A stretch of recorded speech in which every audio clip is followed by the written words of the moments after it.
भाई को 8वां उम्रा मुबारक, जबकि बेवा बहन घर में घर का किराया देने के लिए परेशान बैठी है। ये जो दूसरे फ्रेम में आप एक खातून को देख रहे हैं, 39 से 40 साल इसकी एज है, ये बेवा है। इसने ये पोस्ट लगाई अपने भाई के लिए और इस पोस्ट के गुस्से की वजह से भाई ने उम्रे से वापस आके, जो कि 8वां उम्रा कर रहा था, अच्छा खासा बिजनेस भी चला रहा था, वेल सेटल्ड था, और उसने उम्रे से वापस आके अपनी बहन को मुंह में गोलियां मार के इसको खत्म कर दिया। नाज़रीन इकराम, इंतहाई अफसोसनाक, शर्मनाक। पिछली वीडियोस में भी मैंने आपको जिक्र किया था कि एक तो इंसानियत खत्म हो रही है, एक बदबूदार मुआशरा के बर्दाश्त भी नहीं है, रिश्तों की कदर नहीं है, खून सफ़ेद से भी बदतर हो चुके हैं। तो ये एक अफसोसनाक वाकया जो है ना, रिपोर्ट हुआ है सामने। तो नाज़रीन इकराम, मैं खुद परेशान हूँ कि पाकिस्तान में ये हो क्या रहा है।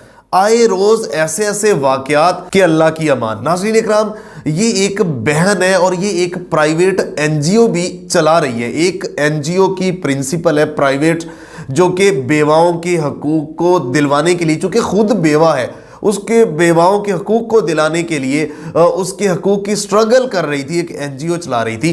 तो इसने पोस्ट लगाई। अब बिहाइंड द सीन और भी मामलात होंगे, लेकिन सोशल मीडिया के ऊपर इसने, चूंकि ये एक एनजीओ चला रही है और सोशलिस्ट तो लाजमी तौर पे होगी, तो इसने अपने भाई के बारे में ये पोस्ट की कि मेरे भाई को 8वां उम्रा मुबारक, जबकि उसकी बेवा बहन घर का किराया देने के लिए परेशान है और उसके पास पैसे नहीं है। जब ये पोस्ट की तो भाई ने, अब 8वां उम्रा वो कर रहा था। अब यहाँ पे ना एक एक चीज़ आप नोट करें कि वो वहाँ से वापस आया, वहाँ से वापस आने के बाद अब लोग भी पीछे से उंगलियां लगाते हैं, पोस्ट उसको भी सेंड की होगी स्क्रीनशॉट ले लेके, जैसा कि आजकल होता है रिश्तों में दरार और तबाही मचाने के लिए जो दरमियान में किरदार अदा करते हैं ना, वो अल्लाह की पनाह। तो वो वापस आया उम्रा करके। वापस आने के बाद उसने बहन को अपने घर बुलाया, अपने घर बुला के कहा कि आपने ये क्यों किया, मेरी तौहीन और बेइज्जती पूरी आपने मुल्क में करके रख दी। तो वहां तू तकरार शुरू हुई। तो इसी दौरान बहन को अपने घर भाई ने बुलाया हुआ है, नोट करें। भाई की बीवी भी दरमियान में आ जाती है, तू तकरार बढ़ती है तो भाई पिस्टल उठाता है, पिस्टल उठा के पहला फायर मारता है उसके कंधे पे, बहन के लगता है। उसके बाद उसके जो अगला फायर करता है वो मुंह में लगता है, मुंह के अंदर। एफआईआर की मैं आपको बात रोहिदात सुना रहा हूं, एफआईआर में ये मेंशन है, मुंह के अंदर गोली लगती है, वो गिर जाती है और उसके बाद मजीद गोलियां मारता है, कुछ 7 से 8 मुबैना तौर पर गोलियां मारता है। आखिरी उसके जो अल्फाज थे बहन के दिल को दहला देने वाले, उसने कहा जो मेरी खुशी थी उसका मान आज आपने तबाह बर्बाद कर दिया, ख़त्म कर दिया। यानी भाई के बारे में कब कब खुश हुई होगी, क्या क्या खुशियां थी और कैसे खुश हुई होगी कि भाई ने बुलाया।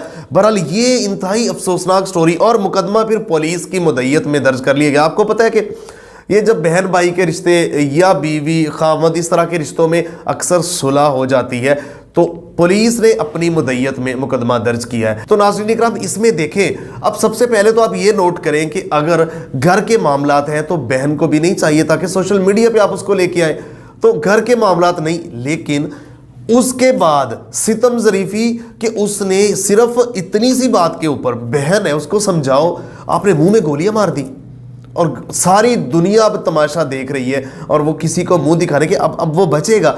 अब कहने का मतलब ये है कि पाकिस्तान में एक तो रिश्तों के साथ जो है ना एतमाद का फुकदान और उसके खून सफ़ेद और सरे बाज़ार सरे महफिल जिस तरह के हादसात पाकिस्तान में हो रहे हैं ना, जब तक कड़ी सज़ाएं नहीं मिलेगी, जब तक चौकों चौराहों में फांसियाँ नहीं होगी, जब तक कड़ी सज़ाएं नहीं मिलेगी, ये रुकेंगे नहीं।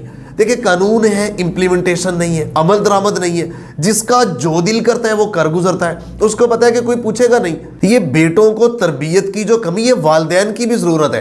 देखिए, बेटियां और बेटे सारे बराबर होते हैं। ये क्या बात हुई, वो इतना अमीर है और वो बेवा बहन है, और उस बारे में सिर्फ ये पोस्ट, अब सारा कुछ है तो पोस्ट भी गलत, लेकिन उसके बाद जान ले लेना फिर बहन की। और दूसरी बहन ये कह रही है कि हमारा भाई तो ऐसा था ही नहीं।